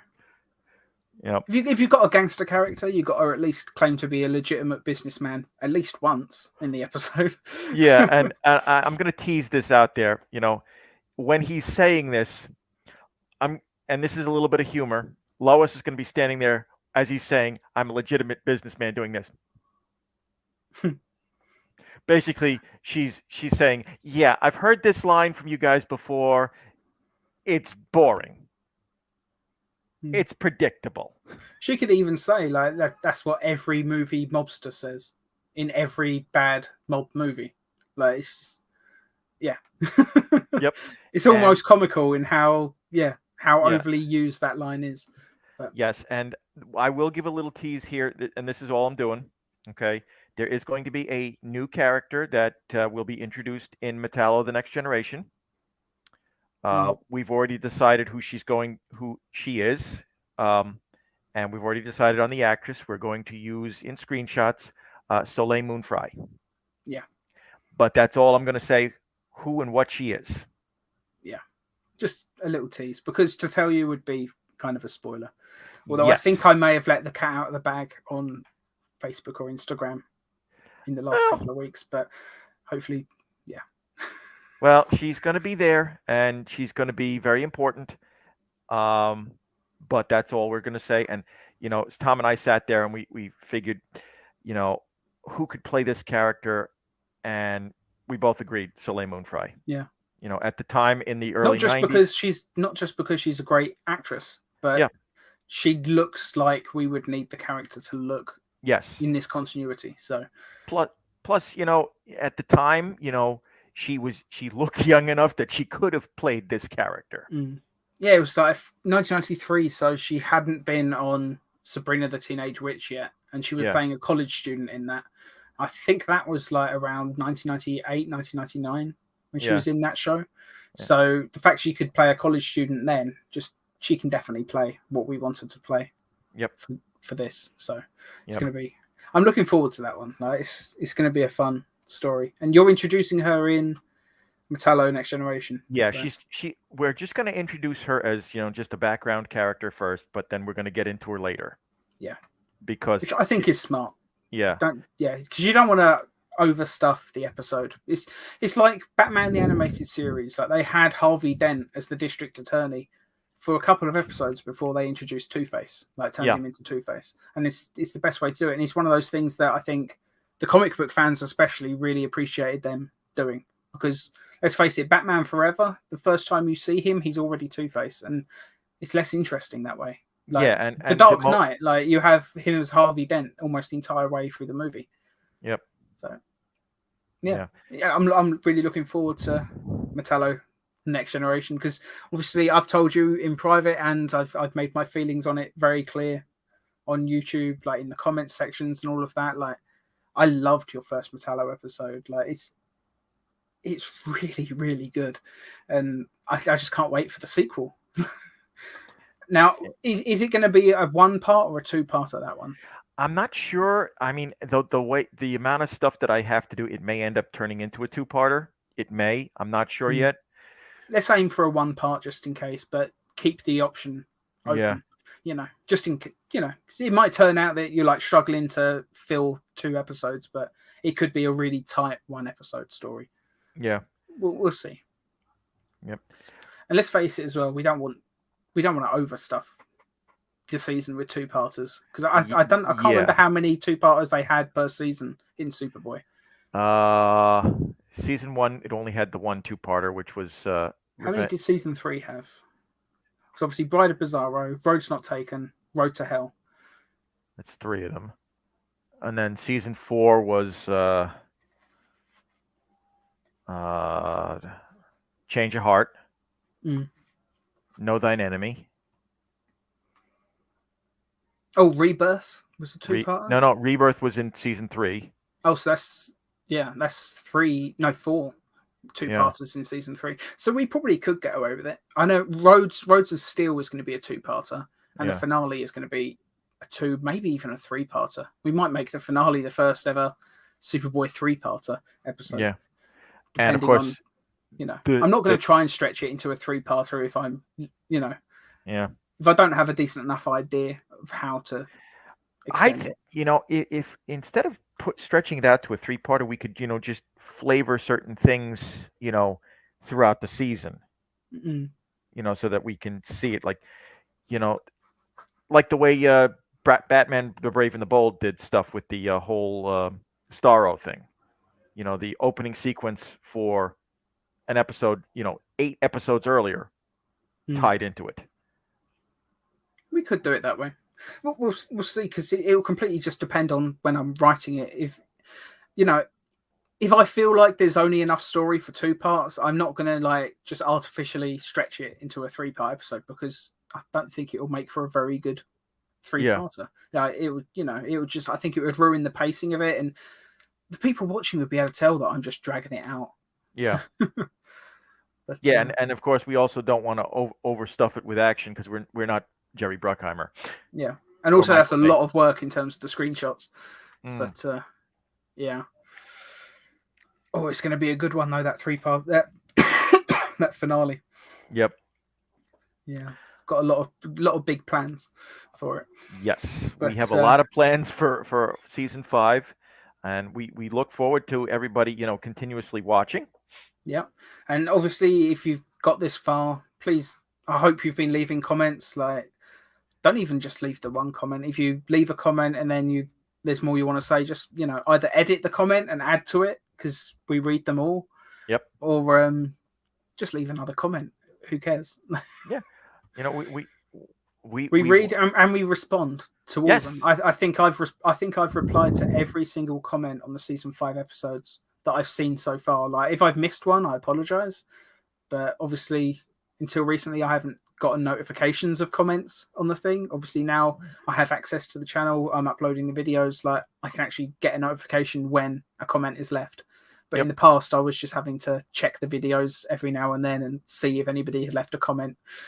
So if I have missed one, I apologize, but leave us some comments. We love to hear from you. We absolutely, honestly, it's just we means the world to us. Yeah, we look at it at the comments as back in the old days when comic books still had letters pages. That's it. It's the Metropolis mailbag. Yeah, which is another episode I'm planning, which is a Christmas special with Toyman and Santa Claus, which is going to be a really weird episode. But Santa Claus exists in the DC universe, so he exists in our show. Yes, it's silly, but who cares? It's Christmas. Yeah, and I'm going to try and write it by December so we can actually read that episode out in December. It's going to be a fun one. We need to have a little bit more whimsical episodes, because Superboy did that, on occasion. Yeah. We need to do that as well, since we're continuing the series. Absolutely. I don't think we've had a truly whimsical episode yet. We've had whimsical moments. Yeah, I mean Mixie in this episode, he was, even when he's threatening, he's whimsical. But we'll have some silly ones. Christmas is the time to do it, though. If any time is the time, it's Christmas. And having Santa Claus there is just going to be silly, and Toyman. Maybe in the comic, like he does in the comics, he'll steal Santa Claus's sleigh. It'll be fun. Yep. But and I do know who I've cast as Santa Claus already, which is a Salkind reference, which is the actor that actually played Santa Claus in Santa Claus the movie, which was produced by the Salkinds. I figured I'd bring that actor back because he was great. He was my childhood Santa. I don't know who else would be my childhood Santa other than maybe Tim Allen. But I only like the first Tim Allen Santa Claus movie. So first one's good. Second one is third one is shit. But, Santa Claus the movie was a one and done, and we'll have to find a place for Dudley Moore at some point as well, and maybe Peter Cook. Yeah. Are there any henchmen that are like any famous like two henchman characters that are always together that you can think of off the top of your head? Henchman, no, but there was a classic duo from the early 40s Superman comics called Hocus and Pocus. Maybe we'll They, do them at some point. yeah, they were less villains, but and more like annoyances for Superman. Because the only ones I could think of, I think, were Mad Hatter henchmen, which are Is it Tweedledee and Tweedledum? Yeah, Like Mad Hatter's henchmen, and Mad Hatter's not the villain in our Batman, like World's Finest crossover episode. But yeah. yeah. Although we could have one of the two of them as the Mad Hatter if we ever did the Mad Hatter. Yeah. Dudley Moore would be good as the Mad Hatter. So would Peter Cook. I mean, come on. Yeah. I've always pictured the Mad Hatter as quite a small man. Yeah. And Peter Cook's quite tall, famously, he was. So, yeah. Yeah. Bit off topic. Did I ever tell you my grandfather met Peter Cook once? Really? Yeah. It's a weird story. Like, it tells a little bit of my family's history. But, yeah, my grandfather was an absolute alcoholic. And he met Peter Cook at an AA meeting, or the equivalent of an AA meeting. And Peter Cook told him a story. Like, he said, basically, so yeah, I've been really good. I hadn't had a drink for a long time. And I went away to America and I shot this movie called Supergirl. And when I got back, some bastard had robbed my house. So I had a drink. But apparently at the end of the thing, he said, it was good to meet you. Let's go for a beer. Oh, God. Yeah. I like that story. The fact that it was Supergirl as well that he went away to film, and he was just like, yeah, he got back, somebody had burgled his house, cleared him out. So yeah, that's why he fell off the wagon, because I think if you're a heavy alcoholic like that and you come home to something like that, yeah. knowing his friendship with Dudley Moore, what if it was Dudley Moore that burgled the house? Maybe. But I mean, they were never enemies, though. Maybe it was a practical joke. But, yeah, that went wrong. No, obviously, it was probably like they'd seen in the paper. Oh wait, I see in the paper Peter Cook is overseas, like shooting Supergirl right now. Or where did Supergirl even shoot? Maybe it wasn't even. Maybe he didn't even go overseas. Maybe he just went to a different part of England, because I know the Superman movies shot a lot. I know parts of it were shot in Scotland. Yeah, maybe he just went to Scotland and I know parts of it were shot in the United States, but like background stuff. I'd have to rewatch the documentary on the Blu-ray. Yeah. So, it's hard to tell, but I mean, he may not have even left the British Isles. But it's like, when people are abroad shooting movies and stuff, and Peter Cook was still hugely famous and popular in the UK up until his death. Like, even though he hadn't done a lot in his later years, like, yeah, it was probably in the paper, just an announcement like Peter Cook shooting Supergirl, and it's like, oh, that means he's not home. There was a big thing with footballers in the UK. Like, it was a lot of times. There was a big thing that happened. I forget when it was. I don't follow football, but I remember seeing in the paper, and it was just all these footballers' houses were getting burgled because the burglars realised, wait, this is live. I'm going to his house. This is live. When does this finish? 90 minutes? Okay, I'm going to his house. I'll see you later. Burgled the house while he was playing in a game. Yep. Because he knew he wouldn't be there. Yep. Yeah. I still love Peter Cook from The Princess Bride. He was great in Princess Bride. I mean, he only had like a 5-minute scene. Was he the marriage guy? Yes. Marriage. Yeah. Marriage is what brings us together. To be. Yeah, he was brilliant. Like, have you seen Bedazzled? The original, no. I have not seen it. Maybe we could do a commentary on that at some point, just for fun. I doubt. Would anyone actually even care if we did a couple of commentaries for movies that have almost nothing to do with Superboy? I think it'd be fun. We'll just call it like unrelated commentary as a series.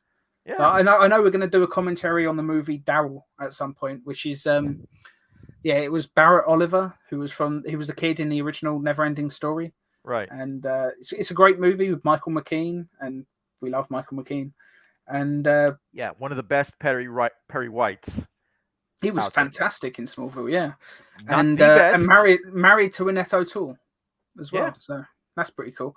But the reason we might do that is because Alan Claude Duckworth, who did a bunch of props for Superboy, including, I think, the robot chest and the fake rock in Mindscape.